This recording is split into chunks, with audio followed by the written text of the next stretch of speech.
أعوذ بالله من الشيطان الرجيم بسم الله الرحمن الرحيم الحمد لله رب العالمين الرحمن الرحيم مالك يوم الدين صدق الله العظيم. شروع اللہ کے نام سے جو بڑا مہربان نہایت رحم کرنے والا ہے. الحمد تمام تعریفیں للہ اس اللہ کے لیے ہیں. رب العالمین جو تمام جہانوں کا پروردگار ہے، تربیت کرنے والا ہے. الرحمن جو بہت مہربان، الرحیم نہایت رحم کرنے والا ہے. مالک یوم الدین جو انصاف کے دن کا مالک ہے.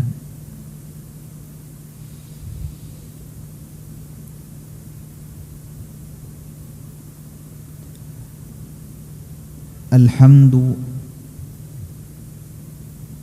اس جملے میں حمد کے معنی تو تعریف کے آتے ہیں،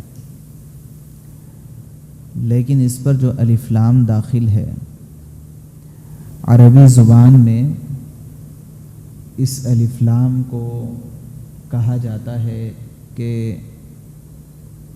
استیعاب کے لیے اور استغراق کے لیے یہ الف لام استعمال ہوتا ہے. استغراق اور استیعاب نام ہیں تمام چیزوں کو گھیر لینے کا. اب تعریف پر اگر یہ الف لام داخل ہو جائے تو اس کا مطلب ہے ہر طرح کی تعریف، ہر طرح کی تعریف کو گھیر لینے کے معنی میں یہ الف لام استعمال ہوتا ہے. اسی لیے اس کا ترجمہ کیا جاتا ہے عام طور پر سب تعریفیں اللہ کے لیے یا تمام تعریفیں اللہ کے لیے. اسی طرح للہ اللہ کے لیے ہیں جو تمام جہانوں کا پروردگار ہے. یہ بہت عجیب انداز میں اللہ تبارک و تعالیٰ کی تعریف بیان کی گئی ہے، اور یہ ایک طرح سے دعویٰ ہے اور ایک طرح سے اسی دعوے کی دلیل بھی اسی میں آ گئی.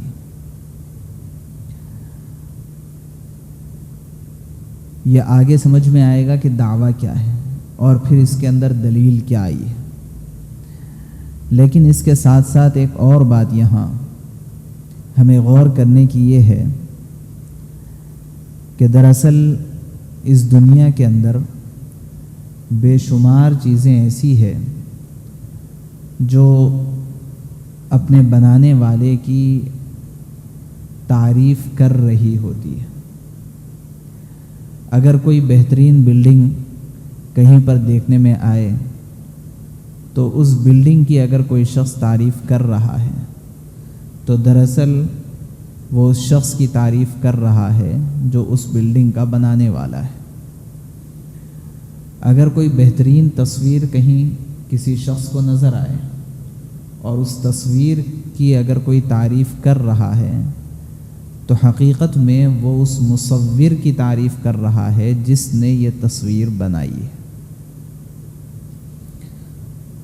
کوئی مناسب نقش و نگار اگر کہیں دیکھنے میں آئے اور اس نقش و نگار کی تعریف کوئی شخص کر رہا ہے تو اس نقش و نگار کے بنانے والے کی تعریف حقیقت میں کی جا رہی ہے. یہ ایک حقیقت ہے، اس سے تو کسی کو انکار نہیں. لیکن صورتحال یہ ہے کہ دنیا کے اندر بے شمار قسم کی ایسی چیزیں ہیں جو انسان کے لیے حیرت و استعجاب کا سبب بنتی ہے، جہاں جا کر کے انسان جذبات سے متاثر ہو جاتا ہے اور حیرت کرنے لگتا ہے کہ اتنی عجیب جو تعمیر ہے اور اتنی عجیب جو نقاشی ہے وہ آخر کس کے بنانے سے بنی ہے؟ اور یہ ایک دنیا کے اندر اگر دیکھا جائے تو ہر چیز کا بنانے والا علیحدہ ہے، اس کی صفات علیحدہ ہے، اس کے کمالات الگ ہیں۔ یہ مختلف کمالات سے گھری ہوئی یہ دنیا ہے، جس کی وجہ سے انسان اس کثرت سے اور کثرت کی یہ پیچیدگیوں میں پھنس جانے کا امکان ہے۔ جیسے جو لوگ خدا کو نہیں مانتے ہیں، اللہ کا اعتراف جن کو نہیں ہے، وہ لوگ سرگرداں ہیں اسی معاملے میں کہ وہ ان کا ذہن ہر طرف بٹا ہوا رہتا ہے، پریشان رہتا ہے، کہیں بھی ان کو اطمینان اور یکسوئی نصیب نہیں ہوتی۔ وجہ یہ ہے کہ وہ لوگ کثرت کے اندر بٹے ہوئے ہیں۔ دنیا کی جو کثرت ہے، یہ کثرت ہر ایک کو سرگرداں رکھی ہوئی۔ اللہ تبارک و تعالیٰ کا یہ عجیب و غریب نظام ہے کہ اللہ نے اس ایک جملے سے یہ ساری کثرتوں کو ایک وحدت کے اندر پرو دیا ہے۔ یعنی تم دنیا کے اندر جتنی کچھ چیزیں دیکھ رہے ہو، وہ ساری کی ساری چیزیں دراصل یہ بہت ساری نہیں ہیں۔ ان تمام چیزوں کے پیچھے اصل حقیقت اور اصل کارنامہ وہ ایک ہی ذات کا ہے، اور اس ذات کو اللہ کہا جاتا ہے۔ اسی وجہ سے اس پہلی آیت کے اندر دراصل اس بات کی تعلیم دی جا رہی ہے کہ انسان کو چاہیے کہ جس چیز کے اوپر اس کی نظر پڑے، وہ اپنی نظر کے اوپر ایسی محنت کرے کہ وہ اس چیز کے ذریعے سے صرف اس چیز کے ظاہری بنانے والے تک نہیں بلکہ اللہ تبارک و تعالیٰ تک وہ پہنچ جائے۔ حضرت شیخ زکریہ رحمہ اللہ نے ایک مقام پر بہت وضاحت کے ساتھ اس کو سمجھاتے ہوئے لکھا ہے کہ جو کہا جاتا ہے بدنظری دو طرح کی ہوتی ہے۔ ایک بدنظری تو یہ ہے کہ کوئی شخص کسی غیر محرم کو دیکھے اور غیر محرم کو جو ہے دیکھ کر کے وہ اپنی نظر کو خراب کر لے۔ عام حالات کے اندر تو اسی کو بدنظری کہا جاتا ہے، لیکن ایک اور بدنظری ہے جو خواص کے لیے بدنظری شمار ہوتی ہے۔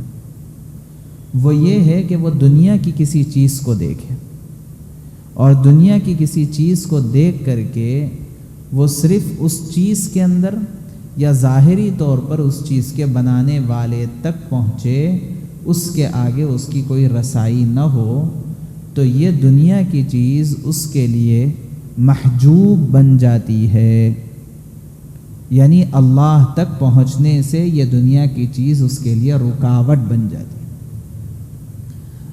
تو یہ جو چیز اللہ تک پہنچنے کے لیے رکاوٹ بن جائے، خواص کے لیے یہ بھی بدنظری ہے، کیونکہ حقیقی مومن وہ ہے جو جس چیز کو دیکھتا ہے اس چیز سے وہ اللہ تک پہنچتا ہے، اور ہر چیز کے ذریعے سے اسے اللہ یاد آتے ہیں۔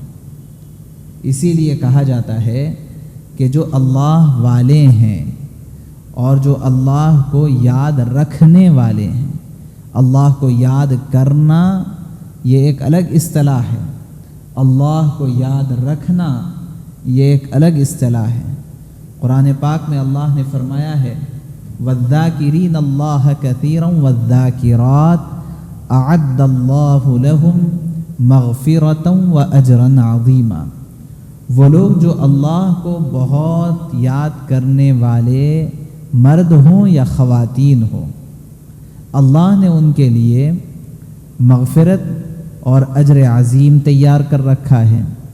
دراصل اللہ کو یاد کرنا ہمارے اردو زبان کے اعتبار سے ایک الگ معنی میں استعمال ہوتا ہے، یاد رکھنا الگ معنی میں استعمال ہوتا ہے، لیکن عربی کے اعتبار سے ہم دیکھیں تو ذکر کے معنی یاد کرنے اور یاد رکھنے دونوں کے آتے ہیں۔ اب یہ یاد رکھنا کیسے پایا جاتا ہے؟ یاد رکھنا یہی اصل اہم ہے۔ عام طور پر لوگ یہ سمجھتے ہیں اور خیال کرتے ہیں کہ اگر ہم ہمیشہ اللہ ہی کو یاد کرتے رہیں گے تو پھر کاروبار کون کریں گے، ملازمت کون کریں گے، گھر بار کا معاملہ کون دیکھیں گے، بیوی بچوں کے ساتھ کون رہیں گے، اور یہ سارے دنیاوی معاملات کو کون حل کرے گا؟ اللہ نے بھی تو 5 وقت نماز دے کر کے ہمیں یہ سمجھایا ہے کہ اللہ کو یاد کرنے کے یہ 5-6 اوقات ہے، تم ان اوقات میں یاد کر لو، بقیہ اپنے کاموں میں لگے رہو۔ عام طور پر یہ خیال رہتا ہے، اور ایک اعتبار سے دیکھا جائے تو اس خیال کو ایک دم غلط خیال بھی نہیں کہا جا سکتا ہے، لیکن دراصل یاد رکھنے کا جو ڈیفینیشن ہے اس کو سمجھنے کی ضرورت ہے۔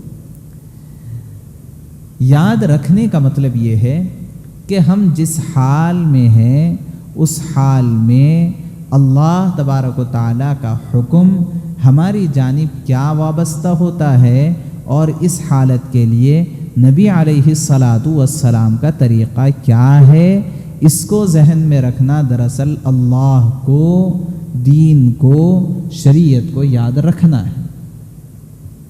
چنانچہ ہم دکان پر بیٹھے ہوئے ہیں اور کاروبار میں مشغول ہیں، آنے والے گاہک سے بھاؤ تاؤ کر رہے ہیں، ہم قیمتیں طے کر رہے ہیں، کسی سے سامان خرید رہے ہیں، کسی کو سامان بیچ رہے ہیں، کسی سے پیسہ روپیہ لے رہے ہیں۔ اگر ان سب چیزوں کے ساتھ ہمارے ذہن پر اللہ کا حکم سوار رہے اور ہمارے ذہن پر یہ بات چھائی ہوئی رہے کہ یہ جتنا نظام میں چلا رہا ہوں، اس نظام کے چلانے میں مجھے اللہ تبارک و تعالیٰ کے حکم کا لحاظ رکھنا ہے، تو یہ دکان پر بیٹھنے کا جتنا وقت ہے یہ سارا کا سارا وقت عبادت میں شمار ہوتا ہے، اور یہ سارا کا سارا وقت اللہ کو یاد رکھنا شمار ہوتا ہے۔ ملازمت ہے، بیوی بچوں کے ساتھ ٹائم گزارنا ہے، یہ ساری کی ساری چیزیں اگر ہم اس کو دین اور شریعت کا حکم اور اللہ تبارک و تعالیٰ کا حکم یہ سمجھ کر کے اس پر وقت گزاریں گے تو یہ اللہ کے یاد رکھنے میں داخل ہے۔ اسی وجہ سے آپ غور کیجئے کہ جو ادعیہ معصورہ ہیں، مقبول دعائیں ہیں، مسنون دعائیں ہیں، مختلف اوقات میں پڑھی جانے والی دعائیں ہیں، آپ ذرا ان دعاؤں کو ترجمے اور مطلب کے ساتھ پڑھیں، آپ کو اندازہ ہوگا کہ جس کام کے وقت میں ہمارا ذہن اللہ سے ہٹ کر کے کسی اور طرف جانے کا اندیشہ تھا، رسول اللہ صلی اللہ علیہ وسلم نے اس طرف سے ہمارے دماغ کو کھینچ کر کے لایا ہے اور اللہ کی قدرت کی طرف لگایا ہے۔ تمام مسنون دعاؤں کے اندر ہم سب کو یہی میسیج دیا جا رہا ہے۔ بیت الخلاء میں بندہ جاتا ہے تو خراب جگہ ہونے کی وجہ سے ذہن بھی ادھر ادھر متوجہ ہونے اور خراب چیزوں کی جانب ذہن کے متوجہ ہونے کا اندیشہ تھا۔ رسول اللہ صلی اللہ علیہ وسلم نے ذہن کو وہاں سے کھینچ کر لایا اور ہمیں اس بات کی تعلیم دی کہ جانے سے پہلے اللہ سے مانگ لو، اللہم انی اعوذ بک من الخبث والخبائث، اے اللہ میں بری چیزوں سے اور گندی چیزوں سے آپ سے پناہ مانگتا ہوں، آپ کی پناہ میں آتا ہوں۔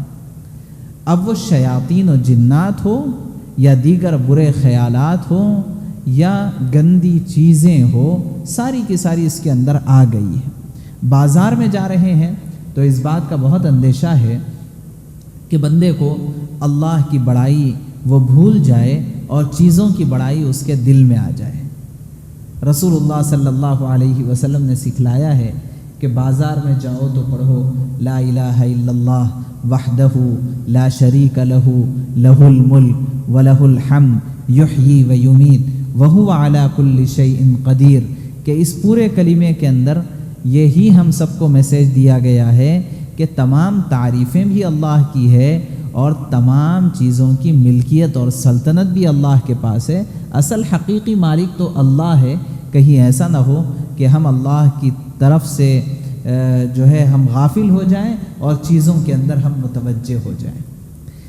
دنیا کو استعمال کرنا یہ بالکل برا نہیں ہے، دنیا تو میرے اور آپ کے لیے اللہ نے بنائی ہے، مگر عقل مند آدمی وہ ہوتا ہے جو ہر چیز کو اپنے مقام پر رکھتا ہے۔ اگر کوئی گھر کا مالک ہے اور وہ چپراسی کی جگہ کھڑا ہو جائے اور جو گھر کا چپراسی ہے اس کو اپنے گھر کی مسند کے اوپر ڈرائنگ روم میں بھیج دے تو یہ تو عقل مندی نہیں ہے، یہ تو بہت بڑی بیوقوفی سمجھی جاتی ہے۔ ایسے ہی ساری کی ساری دنیا ہماری خادم ہے، نہ یہ کہ ہم دنیا کی خدمت کرنے والے اور مال کی حفاظت کرنے والے۔ مال کی حفاظت کرنا یہ چپراسی کا کام ہوتا ہے، اور ہمارا کام، ہم یہ مخدوم ہے، یہ مال اللہ نے ہماری خدمت کے لیے طے کیا ہے۔ اب جب یہ ہمارے ذہن میں مقام و مرتبہ رہے گا تب ہمیں سمجھ میں آئے گا کہ جتنی چیزیں ہمیں نظر آ رہی ہیں یا جتنی چیزوں کو ہم استعمال کر رہے ہیں، جتنی چیزیں ہماری ملکیت میں ہیں اور جہاں جہاں ہمارا جانا آنا یہ ساری چیزیں ہماری چل رہی ہے، ان تمام چیزوں کے ساتھ اگر اللہ تبارک و تعالیٰ کا حکم جڑا ہوا ہے تو یہ سب کثرت ہمیں نظر آ رہی ہے، لیکن یہ ساری کثرت سے ہم کنفیوز نہیں ہو جائیں گے، ہم یہ پریشان نہیں ہوں گے کہ یہ کن کن چیزوں کا خیال رکھیں۔ ہمیں کچھ نہیں، ہر چیز کے پیچھے بس ایک خیال رکھنا ہے، ان تمام چیزوں کے پیچھے اللہ کا حکم کیا ہے، نبی کا طریقہ کیا ہے۔ اسی کو کہا گیا ہے کہ الحمد کے ذریعے سے یہ کثرت والی دنیا کو اللہ نے وحدت سے جوڑ دیا ہے، اور وحدت کی سوئی اس کے اندر اللہ نے پرا دی۔ اب سب چیزوں کے بعد ایک ہی چیز ہے، تمام تعریفیں تو بس اللہ کے لیے ہے، اللہ کے علاوہ اصل تعریف کا مستحق دوسرا کوئی ہو نہیں سکتا۔ عارضی تعریف ہو سکتی، اور جس آرکیٹیکچر کی تعریف کی جائے، جس بنانے والے کی اور جس کمپنی کی تعریف کی جائے، حقیقت میں دیکھا جائے تو اس کو وہ قدرت، اس کو وہ مہارت بھی اللہ تبارک و تعالیٰ کی طرف سے ملی ہوئی ہے، اس لیے حقیقی تعریف اللہ کی۔ اور اللہ تبارک و تعالیٰ کی ذات وہ ہے جو تمام جہانوں کی تربیت کر رہا ہے اور سب کو بتدریج اس کی تمام مصلحتوں کا خیال رکھتے ہوئے، اس کو پروموٹ کرتے ہوئے، آگے بڑھاتے ہوئے اس کو اپنے کمال تک پہنچانا، اس کو کہتے ہیں تربیت۔ تو جس چیز کو ہم استعمال کر رہے ہیں یا دنیا کے اندر جتنی چیزیں ہیں وہ تمام کی تمام چیزوں کے اندر اس کی مصلحتوں کا خیال رکھ کر کے اس کو کمال تک پہنچانا یہ اللہ کے ہاتھ میں ہے۔ اب عالمین کے اوپر علامہ راضی رحمۃ اللہ علیہ نے ایک لمبی بحث فرمائی ہے کہ کتنے جہاں دنیا کے اندر آباد ہے، بعض نے 40,000، بعض نے 80,000 تک کے بھی جہاں کا اور مختلف عالموں کا ذکر کیا ہے اپنی اپنی تحقیقات کے مطابق، اور یہ تحقیقات ہے آج سے تقریباً 800 سال پہلے کی۔ اب دنیا نے ترقی کرتے ہوئے، سائنس نے ترقی کرتے ہوئے اور جو کچھ انکشافات کیے ہیں یہ انکشافات اپنی جگہ ہے، سمجھنا یہ ہے کہ یہ تو ایک بہت چھوٹا سا کرہ ہے، ایک چھوٹا سا گیند اور بال ہے جس کے اوپر، زمین کے اوپر ہم رہتے ہیں۔ اس کے علاوہ ایک لامتناہی خلا اور اللہ کی لامتناہی مخلوقات ہے جن مخلوقات کو سوچنے سے بھی ہم عاجز ہیں، ان کو ہم سمجھنے سے بھی عاجز ہیں۔ دیکھنا اور اس کو سمجھنا تو بہت دور کی بات ہے۔ ہم نے کرونا کے کیڑے کو بھی ابھی تک دریافت نہیں کر پایا کہ کہاں سے آیا تھا اور کہاں چلا گیا، اور وہ جراثیم تھے کون سے۔ ہمارے جسم کے اندر پائے جانے والے جو جراثیم ہیں وہ جراثیم کو بھی ہم نہیں دیکھ پاتے ہیں اور نہیں سمجھ پاتے ہیں۔ تو یہ تو اللہ کا ایک بہت بڑا نظام ہے، اللہ ہی کی وہ قدرت ہے جس نے تمام جہانوں کو اپنی اپنی مصلحت کے مطابق وہ چلا رہے ہیں۔ یہ اللہ تبارک و تعالیٰ ہے۔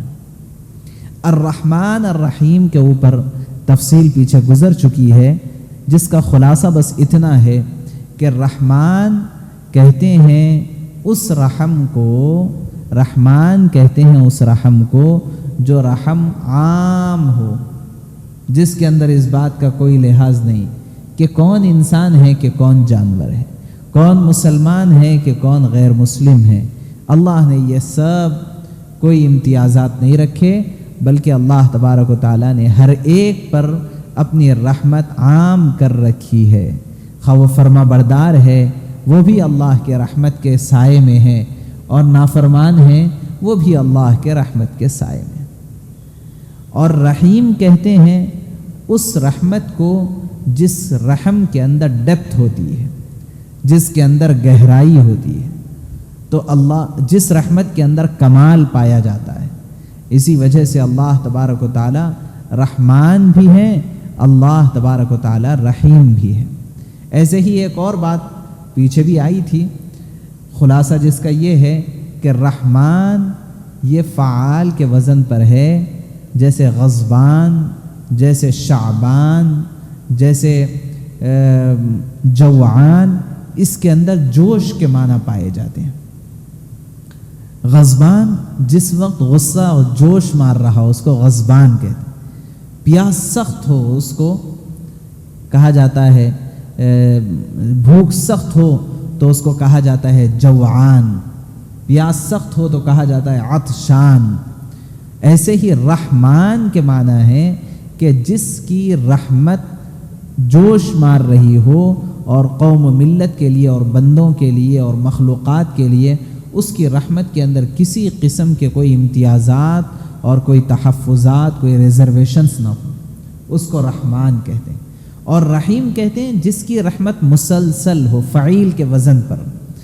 فعیل عام طور پر ایسے معنی کے لیے استعمال ہوتا ہے جس کے اندر تسلسل پایا جائے، بیچ میں رکنا اور ختم کر دینا، کچھ دنوں کے بعد اس کو روک دینا، جس کے اندر نہ پایا جائے، اس کو فعیل کے وزن پر لائے۔ رحیم اللہ تبارک و تعالیٰ کی رحمت مسلسل ہے، ایسا نہیں ہے کہ کچھ دن کے لیے ہے، کچھ دیر کے لیے ہے، ایسا نہیں۔ تو اللہ تبارک و تعالیٰ نہ صرف تمام جہانوں کے پروردگار ہے، پالنے والے ہے، تربیت کرنے والے ہے، بلکہ وہ رحمان بھی ہے، وہ رحیم بھی ہے، اور یوم جزا کے وہ مالک بھی ہیں۔ سوال یہ پیدا ہوتا ہے کہ اللہ تبارک و تعالیٰ صرف قیامت کے دن کے مالک تھوڑے ہی ہیں، وہ تو اس دنیا کے بھی مالک ہیں، دنیا کے ذرے ذرے کے مالک ہیں، آسمان و زمین کے مالک ہیں، سب کے مالک۔ تو یہاں یوم جزا اور قیامت کے دن کے مالک کیوں کہا گیا؟ بات اصل میں یہ ہے کہ جو ملکیت ہے نا، وہ ملکیت کو اللہ نے دنیا کے اندر اس کا ایک چھوٹا سا حصہ بندوں کے اندر بھی ڈسٹریبیوٹ کیا ہے، کہ آپ گھر کے مالک ہیں، آپ گاڑی کے مالک ہیں، آپ کسی ملک کے مالک ہیں۔ اس طرح سے ملکیت، یہ اصل ملکیت تو اللہ تعالیٰ کی ہے، اور ہم عارضی مالک ہیں، ٹیمپرری ملکیت ہمارے پاس ہے، لیکن ٹیمپرری ہی صحیح، اب آپ کے پاس کچھ نہ کچھ تو ملکیت ہے۔ لہٰذا یہاں پر کوئی یہ تو کہہ سکتا ہے کہ بھئی میں مالک ہوں میرے گھر کا، میرے گھر کے پیپرز میرے نام پر ہے، یہ کہہ تو سکتا ہے، لیکن قیامت کا دن ایسا ہے کہ قیامت کے دن کسی اور کی اللہ کے علاوہ ملکیت ہے ہی نہیں۔ لمن الملک اليوم للہ الواحد القہار۔ اس دن اللہ پوچھیں گے کہ آج کے دن کون ہے جو تمام چیزوں کا مالک ہے، سلطنت اور ملکیت آج کس کی ہے؟ سب سناٹا چھایا ہوا رہے گا، کوئی کچھ نہیں کہے گا، حتیٰ کہ ملک الموت کو بھی اللہ تبارک و تعالیٰ کہہ دیں گے کہ تم بھی اپنی روح قبض کر لو، اور ملک الموت کی بھی روح قبض ہو جائے گی۔ اس کے بعد اللہ تبارک و تعالیٰ پوچھیں گے لمن الملک اليوم، اس کے بعد خود اللہ ہی جواب دیں گے للہ الواحد القہار، کہ ایک اکیلے قہار رب اور قہار اللہ تبارک و تعالیٰ کی ملکیت ہے۔ تو یوم جزا ایک ایسی چیز ہے، ایک ایسا دن ہے کہ جس دن اللہ کے علاوہ ٹیمپرری ملکیت بھی کسی اور کی نہیں ہوگی۔ تو اللہ تبارک و تعالیٰ تو یہ چھوٹی موٹی چیزیں اور یہ دنیا جہاں اور یہ دنیا جیسی بے اہمیت چیزوں کے مالک ہی نہیں بلکہ اللہ تبارک و تعالیٰ اس دن کے بھی مالک ہیں جس دن اللہ کے علاوہ کوئی اور مالک ہو ہی نہیں سکتا۔ تو جب اللہ کے پاس اس دن یوم جزا کی ملکیت ہے تو اتنا بڑا پاور جب اللہ کے پاس ہے تو سمجھنا چاہیے کہ یہ چھوٹی موٹی دنیا اور بے حیثیت دنیا جس کی حیثیت نہ مچھر کے پر کے برابر ہے نہ مکڑی کے جالے کے برابر ہے، اس دنیا کی ملکیت کے سلسلے میں اگر ہم یہ سوچے ہوئے رہیں کہ ہمارے پاس یہ دنیا کی ایسی ایسی ملکیتیں ہیں اور یہ چھوٹی موٹی چیزوں کی ملکیت کے ذام میں ہم اللہ کے احکام کو چھوڑے ہوئے رہیں گے تو اللہ تبارک و تعالیٰ کا کیسا قہر ہمارے اوپر نازل ہو سکتا ہے۔ اس وجہ سے اللہ نے اپنا تعارف کرواتے ہوئے فرمایا کہ مالک یوم الدین، کہ اللہ تبارک و تعالیٰ کی ذات وہ ہے جو انصاف کے دن کی یوم جزا کی وہ مالک ہے۔ اس کے ذریعے اللہ نے اپنا تھوڑا سا تعارف پیش کیا ہے۔ اس کے بعد ایک آیت ہے جس کے اندر دعا ہے اور آگے پھر اس دعا کی قبولیت کے سلسلے میں اور دو آیتیں ہیں۔ اس طرح سے 7 آیات پر مشتمل یہ سورہ فاتحہ ہے۔ شروع کی 3 آیات مسلم شریف کی روایت اس کے سلسلے میں یہ ہے کہ جب بندہ سورہ فاتحہ کی تلاوت شروع کرتا ہے اور پہلی آیت کی تلاوت کرتا ہے تو اللہ تبارک و تعالیٰ اس کا جواب دیتے ہیں۔ جب بندہ پڑھتا ہے الحمدللہ رب العالمین تو اللہ تبارک و تعالیٰ جواب میں کہتے ہیں میرے بندے نے میری تعریف کی۔ جب بندہ کہتا ہے الرحمن الرحیم تو اللہ کی طرف سے جواب آتا ہے میرے بندے نے میری حمد و ثنا بیان کی۔ جب بندہ کہتا ہے مالک یوم الدین تو اللہ کے پاس سے جواب آتا ہے میرے بندے نے میری بزرگی بیان کی۔ جب بندہ پڑھتا ہے ایاک نعبد و ایاک نستعین تو اللہ تبارک و تعالیٰ فرماتے ہیں یہ آیت میرے اور میرے بندے کے درمیان تقسیم ہے کہ عبادت کرنا اس کا کام ہے، اس کی مدد کرنا میرا کام ہے۔ جب بندہ عبادت کرے گا تو پھر میں اس کی مدد کروں گا۔ اس کے بعد بندہ پڑھتا ہے اہدنا الصراط المستقیم صراط الذین انعمت علیہم غیر المغضوب علیہم ولا الضالین تو اللہ تبارک و تعالیٰ فرماتے ہیں یہ بندہ مجھ سے دعا مانگ رہا ہے، وہ جو دعا مانگ رہا ہے میں اس کو قبول کروں گا۔ تو یہ سورہ فاتحہ کی فضیلت مسلم شریف کی روایت میں ہے کہ اس سورت کے سلسلے میں باضابطہ اللہ کی جانب سے یہ جواب دیا جاتا ہے۔ اس لیے اس استحضار کے ساتھ اس سورت کو تلاوت کرنے کا اہتمام کریں۔ کم سے کم جتنی آیات کی تفسیر ہو رہی ہے اپنی نمازوں کے اندر ان آیات کو اس تفسیر کی روشنی میں اس کے استحضار کے ساتھ پڑھنے کا اہتمام کر لیں تو انشاءاللہ بہت بڑی تبدیلی ہماری زندگیوں کے اندر آ جائے گی۔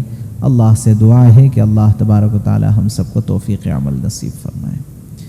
سبحان اللہ و بحمدہ۔